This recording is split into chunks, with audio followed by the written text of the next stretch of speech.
There's 330 million of us here in this ship called America. And the big overall project is for all of us to be able to live decent lives. And if a tiny amount of people are getting all the money, the rest of us aren't leading decent lives. And that's a problem that we know. It's just a fact. Put that coffee down. Creators are leaders. Be careful what kind of leaders you're producing here. Helen, we're both in sales. Let me tell you why I suck as a salesman. They realized that to be in power, you didn't need guns or money or even numbers. You just needed the will to do what the other guy wouldn't. I'm not leaving. The show goes on.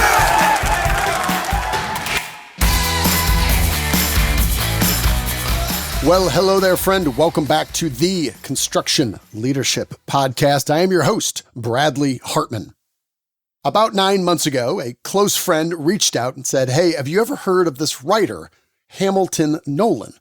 And I said, "No, I hadn't." And he said, "Well, I've been following his Substack now, and I think you'd really like it. You'd share the same sense of humor, and he's a really good writer." And I said, "Okay, wonderful. I appreciate the referral. I will go follow him." And he said, "But I want to give you a heads up." I said, "What's that?" He said, "Well, you are not going to agree with everything he writes. And in some cases, you are really going to dislike some things that he says." Now, at first, I was insulted. It's like, well, what kind of person would I be if I can't be exposed to different opinions or thoughts that are different than mine? And I'm just someone who goes out every day to seek confirmation bias, reading stuff and following people who think the exact same way that I do. And he goes, no, I understand. He's like, just a heads up. And my friend was right. He does write some things that I do not completely agree with. Many of them, I'm directly opposed to those ideas. However, on many of these things, my friend was 100% right about Mr. Hamilton Nolan. He's a very good writer. He is candid. He's passionate. He has a wonderful sense of humor. I find myself often chuckling and learning more things and thinking about the world differently because of his writing. And that is why I wanted him to join our Construction Leadership Podcast to talk about his new book that is titled The Hammer: Power, Inequality, and the Struggle for the Soul of Labor. So Hamilton Nolan is a labor journalist who writes regularly for In These Times magazine and The Guardian. He has written about labor, politics, and class war for the New York Times, Washington Post, Gawker, Splinter, and other publications. He was the longest serving writer in Gawker's history, which we talk about a little bit, and he's a proud member of the Writers Guild of America. He lives in Brooklyn, New York. Now, as you will hear as we open this conversation, the core of this is about listening deeply to positions of other people that you may not agree with. Why? To crush them into tiny little pieces? No, not because of that. For the purpose of understanding them. And that's where we start from. And as someone who grew up in Chicago and spent my first 30 some years in the construction industry in Chicago, which is a very union town, and then worked in purchasing, buying material, and yes, labor during the Great Recession, when almost all the builders that weren't in downtown Chicago went non-union, and now live in Dallas, which is decidedly non-union. I have had different perspectives and different experiences based on living in these two different places as we worked in the construction community. Here's what I would say. If you are the type of person who wakes up every day and says, I know exactly how I feel about things, and I never want to be challenged on any of my beliefs, and I don't want to hear anything else that might possibly change the way I think or help me understand how other people think something that I believe is crazy, well, you're probably not going to enjoy this episode. However, if you're interested in listening to someone who's smart, who does have maybe either a different perspective or he shares the exact same one, I promise you, though, he's going to challenge your thinking in one way or the other. I enjoyed talking to him. Again, I would follow his Substack. Again, it's called How Things Work. And he's a good writer. He helps me think better. And that's what I'm trying to do, one day at a time. So without further ado, please enjoy my conversation with Mr. Hamilton Nolan, author of The Hammer. Mr. Hamilton Nolan, welcome to the show. Thank you for having me. Happy to be here. Well, really impressed with your book. It brought back a lot of memories from me being in the construction industry in Chicago, and then for the last 7.5, 8 years being in the construction industry in Dallas, and the different dynamics at play here. But I love your writing, your sense of humor, your candor. I thought maybe we'll start to get our audience understanding a little bit more about you, the way you write and the way you think. If you'll allow me to, I'm going to read just a little bit from, actually, this is from the end of the book, but I'm going to read a description. I'm going to tee it up for you to give fill in the blanks in the context. Will that work? Perfect. Okay. Yes. All right. You wrote, it would be impossible to construct a group of colleagues more prone to argue about everything. We were 100 or so people whose careers consisted of waking up each morning to write strongly argued pieces on the internet. Here's why I'm right and you're wrong. And by the way, F you. That was the job description. So this was the first thing in my life that forced me to spend an extended period of time genuinely listening to the positions of people who disagreed with me and pissed me off, not for the purpose of crushing them, but for the purpose of understanding them. Love the writing, made me laugh, also forced me to, am I listening well enough? Give us some context. What were you referring to with this 100 or so group of people who woke up every day to argue with each other and say F you? Right. So I used to write for a website called Gawker, which was a pretty popular blog and part of a larger company called Gawker Media. That was a collection of pretty successful websites back in the mid 2010s. It was a thriving company, a thriving online media company. At that time, I was a writer and a reporter, wrote a lot about economic inequality. I wrote about politics, and I wrote about labor and unions also. And every once in a while, people would ask in the comments, why don't you all have a union? And I didn't really take it seriously. For a long time, I was like, that's not for us. That's for, construction workers, right? And over time, my thinking kind of changed and ended up having a meeting with a union organizer who agreed to give us a shot at organizing. We all came together, sat around a big table, and 40 people talked about what they did and didn't like about the company, and come to find out that it was all the same things pretty much. A lot of insights come out when people sit around a table and talk honestly about their job. And so we ended up organizing Gawker Media. It was kind of the first big online media company to unionize at that time, which was 2015. And, going through that process, which is what that little excerpt of the book is about, was very interesting because, as I said, we were all very strongly opinionated writers who were very protective of our right to, editorial independence and our own ability to speak freely. I mean, that was really, really valued inside that company. And so people like to argue. And it was hard, going through that process of organizing where you have to actually sit down with everybody, whether you like them or not. It doesn't matter if it's your best friend at work or if it's your worst enemy at work, Everybody gets a vote. Everybody is a part of the union. You have to sit down and talk to everybody openly. It's not an argument to be won. It is a process of a group coming together to understand each other and to reach some kind of consensus, So that process really not only taught me a lot about politics and how to talk to people, but I think it made me a better person in some ways because it really made me listen to people in a way that I hadn't had to before.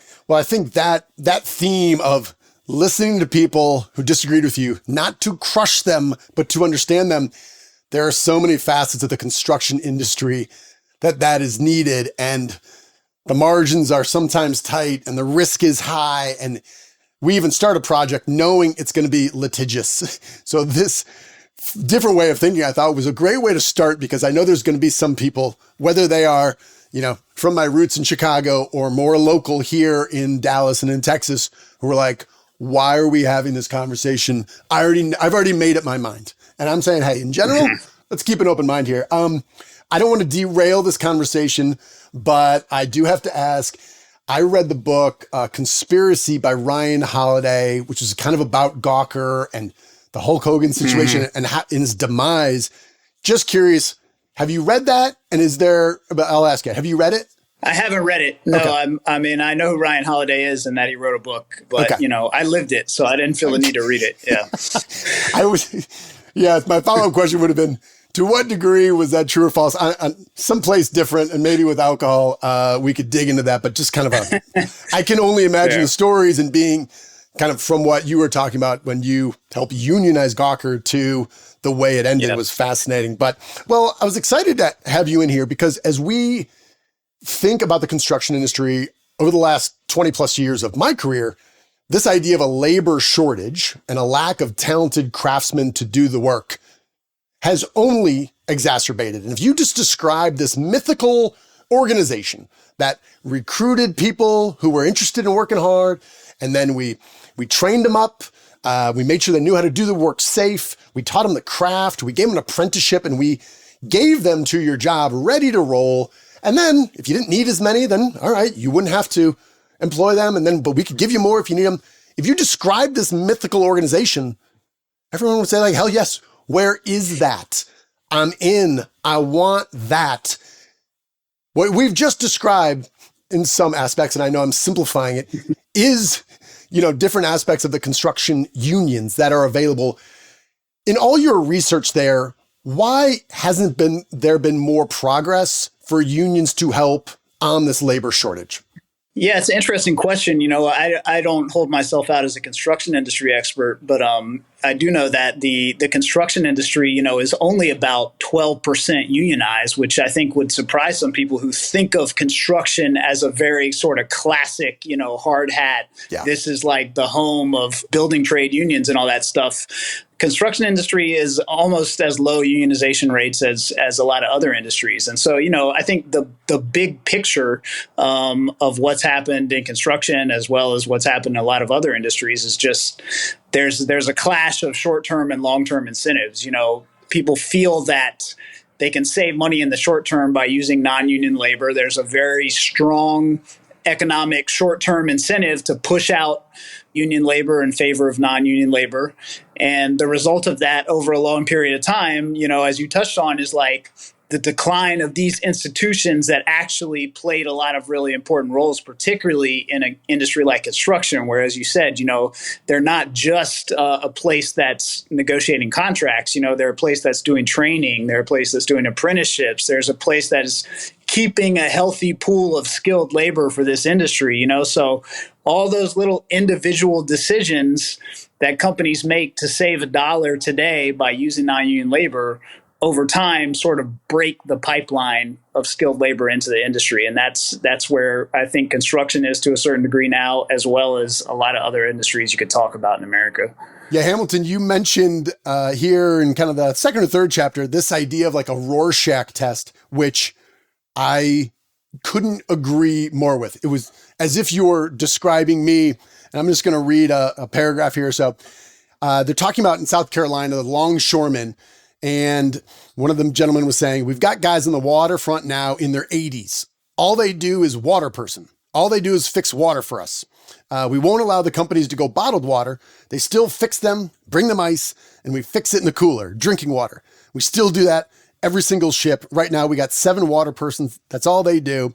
And it pays well into the 6 figures. And they're going to have people who do this into their 90s. And you said the contracts that the ILA, the Longshoremen's Union, have won over the course of many decades are a wonderful Rorschach test for people's inherent attitudes toward unions. I feel like you wrote that for me. I did a quick pause. I'm like, Rorschach test, right? It was like basically all those giant globs and you have to figure out what it is, right? So on one hand, it's, hey, this is all about saving jobs. It's about tenured people. And basically based on seniority, how long they can stay in the job, and they can do that for as long as they want. Kind of the difference between experience and expertise. Give me that, maybe both sides of that, because I know in our audience, we're going to have people that are on both sides of this issue, kind of inherently. Why is it a good Rorschach test? Right. Well, of course, on the business side, businesses want to minimize labor costs as a matter of course. And, they are going to say that something like that is inefficient, something like that is too costly. Having an employee who's been there for decades and decades, keeping them on and paying them a healthy salary, even when their productivity declines, is not necessarily in the interests of businesses that want to minimize their labor costs. So obviously there are those kind of objections from a business. Like, why are we keeping these elderly employees around? Why? And furthermore, why aren't we automating all these jobs as fast as we can? But, the context of where I wrote that chapter was I went to South Carolina because South Carolina is the least unionized state in America. It has the lowest rate of union members of any state in America. And it's also a state that has a very poor social safety net. It has very high racial inequalities. It has a very deep history of discrimination. And so it's a state that is very hard to be a working class or a poor person in South Carolina, particularly if you're a Black person. And then there's this one really strong union, right? The Longshoremen's Union, the ILA, there in Charleston, which is a very strong port city. And the ILA, because they control the longshoremen, have been able to negotiate really strong contracts over many, many years and have been able to make the work of being a longshoreman into a really, really decent job. I mean, I almost wanted to become a longshoreman when I was there. When some of them were telling me what they made, I was like, wow. But, the bigger question is like, what's wrong with that? I mean, what's wrong with the people that do the work getting a fair share of the proceeds of the business, right? That's kind of the big picture question. And particularly in a state like South Carolina, where it's not like the government is going to ensure that all these working people have decent wages and enough money to buy food and enough money to support their family and enough, good health care and good education, things like that. The government of South Carolina is not providing that. And the federal government is not providing that. We can talk about Medicare for all and stuff. So the union becomes the only institution that is really protecting these working people and allowing them to live a decent lifestyle. And these are hardworking people. There's nobody, no matter what side of this argument you're on, you can't argue that longshoremen are not working hard. These guys are working as hard as possible to work. And so I guess, I would turn around on the business person who says this is inefficient. I would say, why shouldn't the people doing the hard work be able to make a decent living from the work they're doing? So who is Sarah Nelson? And fair to say, she's the protagonist in this, correct? She is sort of the central running character in the book. Yeah, she is. I write about a lot of different aspects of the union world and the labor movement in the book, but I wanted to have a sort of central character, recurring character throughout the book, and that's Sarah Nelson, who is the head of the Association of Flight Attendants, which is a 50,000 member union of flight attendants. She is one of the kind of most fiery, energetic, progressive labor leaders in the United States of America. I mean, she is the person who will really go out and give that fiery, speech about how we need to reform capitalism, and will say the things that I had thought myself for a long time as a labor reporter when I looked at, the problems, both the problems in society, with inequality, and also the problems within the labor movement and what I thought the labor movement needed to do better. She was the first labor leader who really gave voice to those things. And so throughout the book, I kind of follow her path where she is thinking about how to become a leader in the labor movement, how to try to move the labor movement itself. And that's what I dig into in several chapters. Yeah. So I had this experience started off in home building. I ended up in purchasing. I went in 2007. So moved from being a construction manager into purchasing. And literally within weeks of me being in there, the cracks in the economy, especially in housing, started to form. Fast forward to 2009, 90% of my colleagues were gone locally and nationally. Our housing closings were down like 90%. And we were a union builder in Chicago. All our competition had already gone non-union, just trying to survive. And we thought, hey, this could be a point of differentiation. We stick with the union. So we sat down to do some negotiation, and they came and said, hey, by the way, we had a dues, a labor increase scheduled. That's still going to happen like next month. And we were all like floored. We're like, no, this is like carnage. Like, we're going out of business. Like, you got to help us here. And we went back and forth, and finally a leader who owned a drywall company, knew him very well. He pulled me aside. He's like, dude, I don't think you get it. He's like, these people who are in power now, it's like they're second generation. Their whole family's been part of it. the only thing that they know is to never back down, always take what's theirs. They're not going to understand that this time is different. They're not going to do that. And he's like, I'll tell you what's going to happen. You guys are going to go non-union. And ultimately that happened. And when I was talking to this gentleman, he said, I'm part of it. I'm part of the problem. I can't change these minds. This is a leadership issue. With all the work that you've done, I'm going to ask you to generalize because I know each different industry and there's thousands or hundreds of different little sects here that each could play a role. Has the leadership changed to the point to fulfill what I think you see the promise is? No, the labor movement to me and kind of one of the themes of the book is sort of the great potential that it has to really fix some of the big underlying problems in America that economic inequality has created. And also its sort of failure to do that, right? And why hasn't it been able to grab onto this great potential and organize all these people and sort of turn the path of America around that it's been on since the Reagan era of increasing inequality? And leadership is a big factor, Unions are human institutions ultimately, and like all human institutions, they can be well run or poorly run, and they can make good decisions or bad decisions, the same way that businesses can make good decisions or bad decisions. So we need, I think, within the labor movement, we need really visionary, extraordinary leadership to kind of seize this opportunity and to have what really amounts to a vision, to be able to look at the big picture and say, yes, we're always going to be in all these little fights and all these different places, but we have to look at the big picture and say, we need to go out here and organize 10 million new workers into unions in order to give the working class enough collective power to turn around this rise of inequality that is not only an economic issue, but is also really messing up our politics. The rise of the billionaires and even the rise of Trumpism, I think you can tie to things like the collapse of the middle class and the thing that people sort of lose faith in the institutions of America. So that big picture vision is lacking in the labor movement. And then, in the example that you talked about, I always tell when I talk to business people, I always say, look, unions do not have an incentive to put you out of business, right? If you go out of business, that's bad for the union too. So if a union makes decisions that cause you to go out of business, for example, that was a poor decision by the union. But you can also look at a union like the UAW, the United Auto Workers, where they did take a lot of those cutbacks, right, during the recession. They gave back a lot of the things they had won in the contracts of the recession.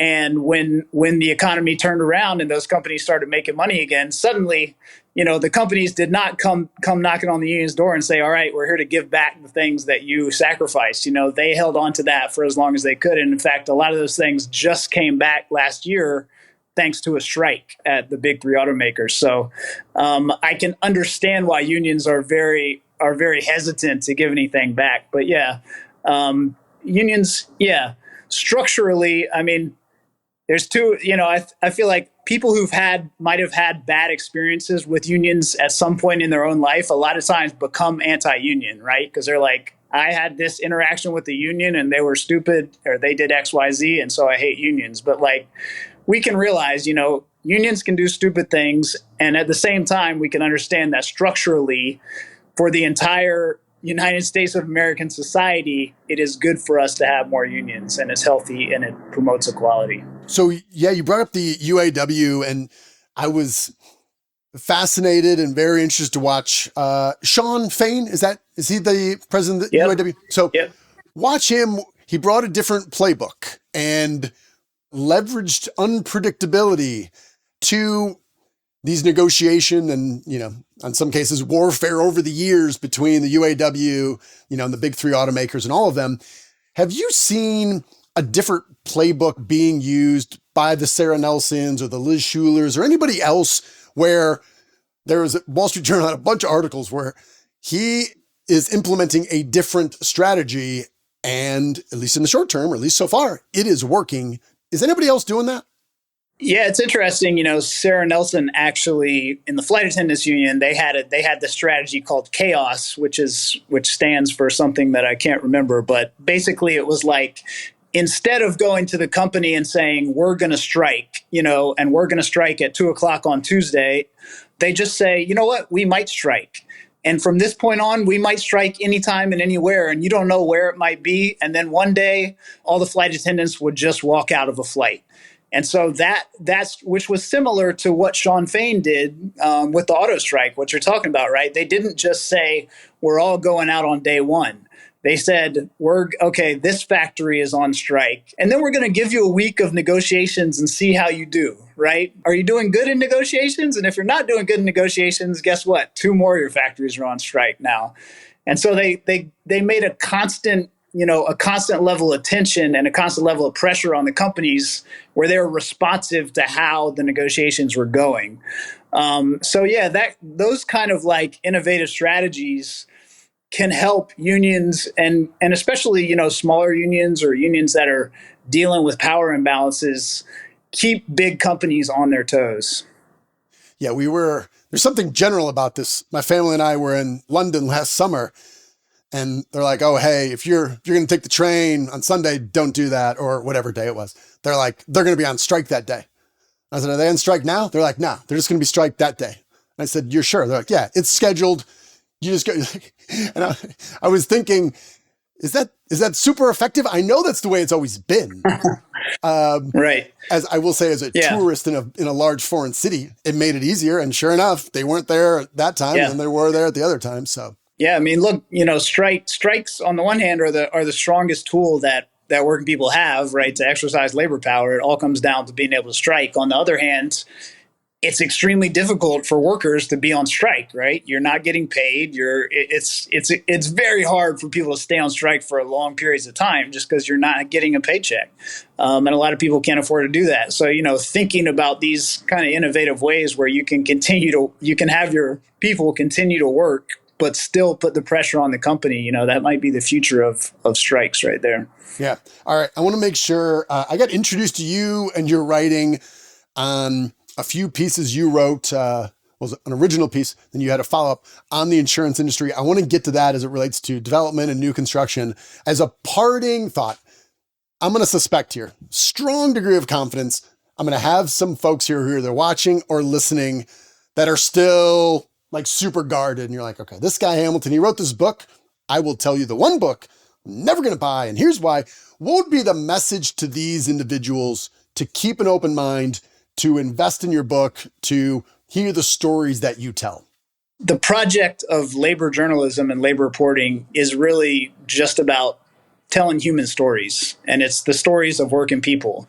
And if you are a business owner, you have as much of an interest in working people in America flourishing as anybody. And I would encourage everybody, no matter what your politics are, or no matter what sort of preconceived ideas you might have about labor unions, to think about the big picture of America as a country, right? We're all here. We're like people on a boat. We're like people on a ship. There's 330 million of us here in this ship called America.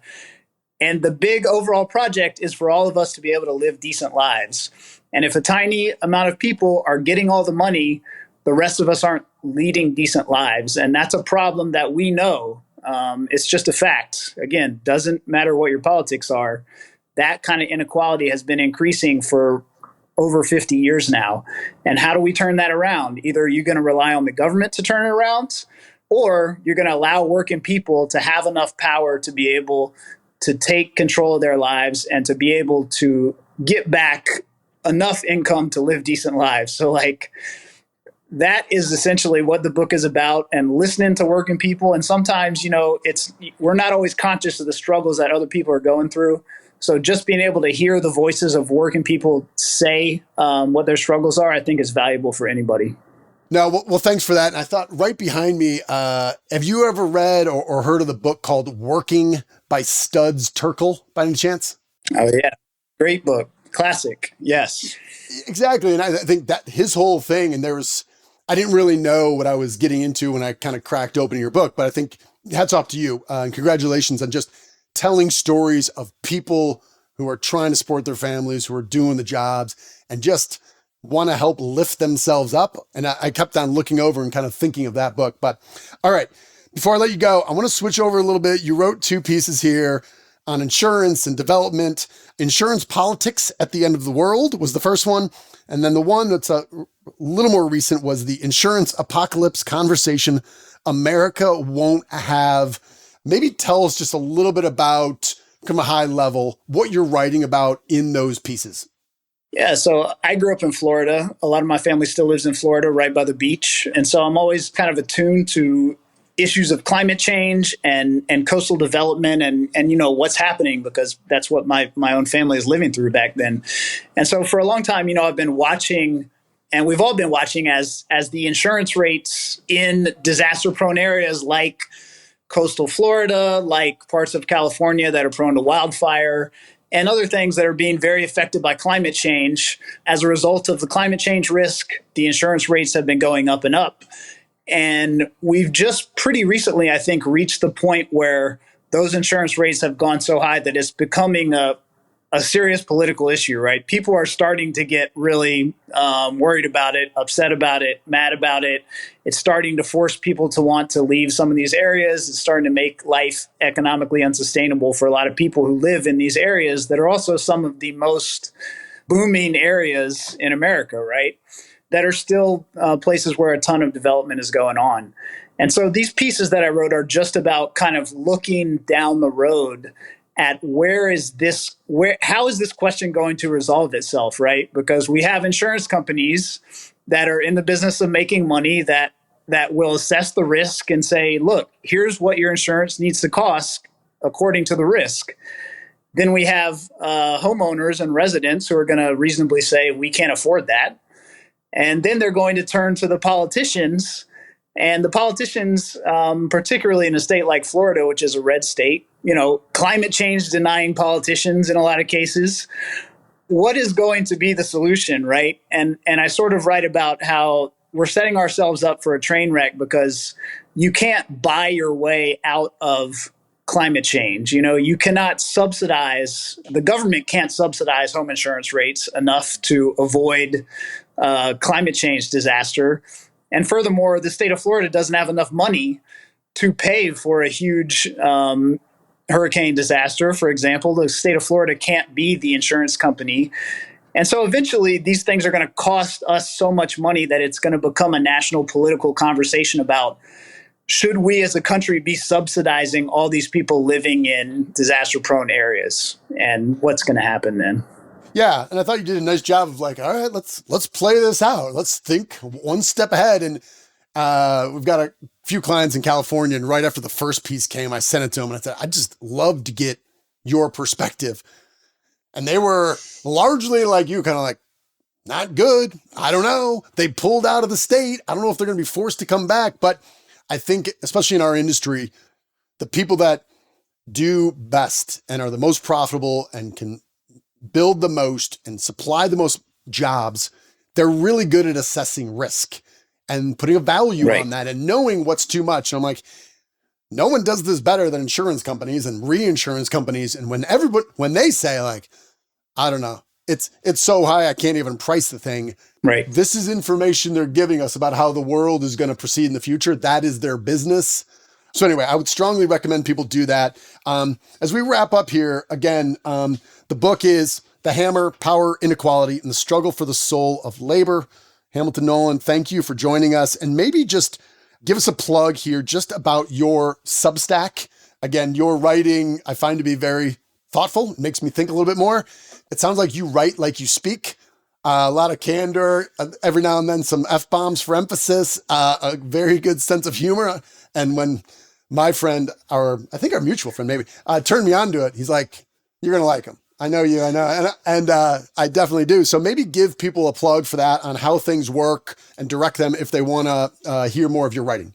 Yeah, I write a Substack called How Things Work. The website is hamiltonnolan.com.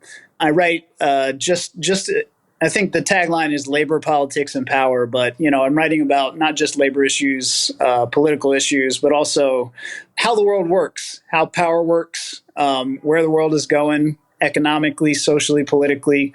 And I try to write as honestly as possible. And so, I might be a little bit of a left-wing commie, but I actually really like having readers from across the spectrum, because that's when you get that good conversation, and that good sort of pushback where you can, between all the perspectives, you can find the truth. So I encourage everybody to check it out. Yeah. And I started on the free version, and then I don't know what I made an investment to you and your whatever happens, like, I don't know, the Lifetime Achievement Fund or whatever we get. But the person who turned me onto it, and he nailed it. He's like, listen, he's like, I know you. It's like, I know you're a business owner. I know your construction. I know how you feel. He's like, he's going to say a lot of things you don't agree with. He's like, but, and I'm like, hey, we all, and myself, we shouldn't only be going through our lives looking for confirmation bias and trying to find people that parrot exactly what I think.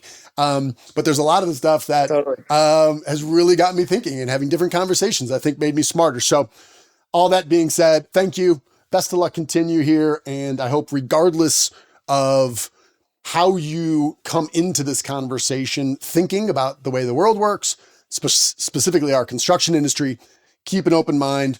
I would recommend anyone invest $25, $30 to get your book as it's out.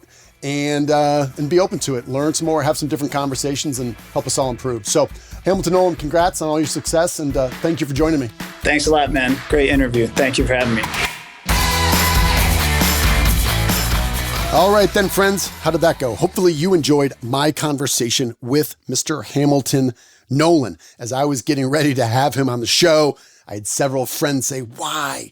Why would you ever have this person on the show? Why would you give him a voice? And I would say, well, I think he's a smart person, and he's helped me think differently on different aspects.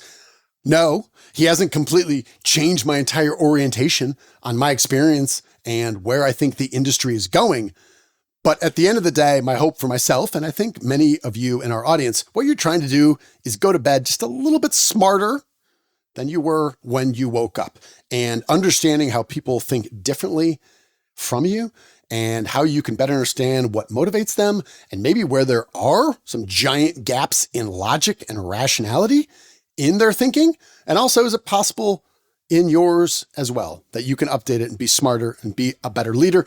That's what we're all about here at the Construction Leadership Podcast. So that's why I was glad to have Hamilton on the show. All right, I'm done talking, moving on with my life. Thanks for listening. You, my friend, are owed nothing.